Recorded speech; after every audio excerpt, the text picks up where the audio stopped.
بسم اللہ الرحمن الرحیم۔ النبی اولا بالمؤمنین من انفسهم۔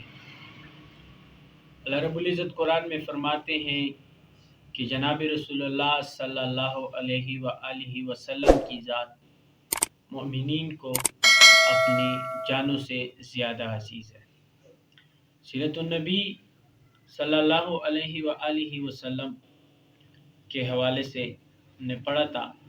آج ہم جناب رسول اللہ صلی اللہ علیہ وآلہ وسلم کا نسب مبارک بیان کریں گے۔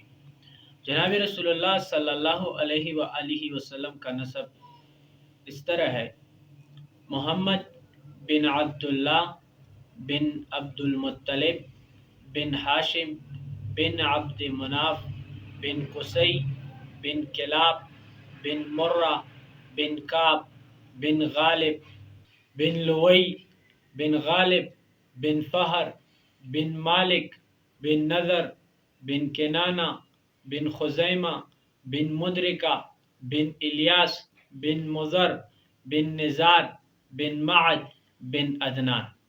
یہاں تک کا سلسلہ نسب جناب محمد رسول اللہ صلی اللہ علیہ وآلہ وسلم کا مسلم ہے، یعنی متفق علیہ ہے، اور بخاری شریف باب بیعت النبی صلی اللہ علیہ وآلہ وسلم میں یہ یہاں تک موجود ہے۔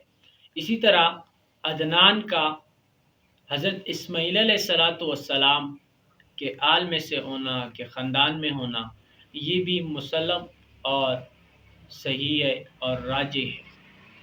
اور اسی طرح نضر بن کنانہ کی اولاد کو قریش کہا جاتا ہے۔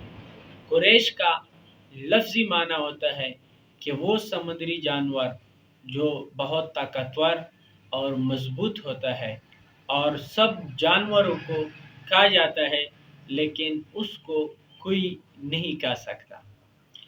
اور قریش بھی پورے عرب میں اتنے غالب تھے، اتنے طاقتور اور اتنے استعداد والے تھے کہ پورے عرب پر ان کا اثر و رسوخ حاوی تھا۔ اور اسی طرح جناب رسول اللہ صلی اللہ علیہ وسلم کی والدہ کا نسب کچھ اس طرح ہے: محمد بن آمنہ بن عبد مناف بن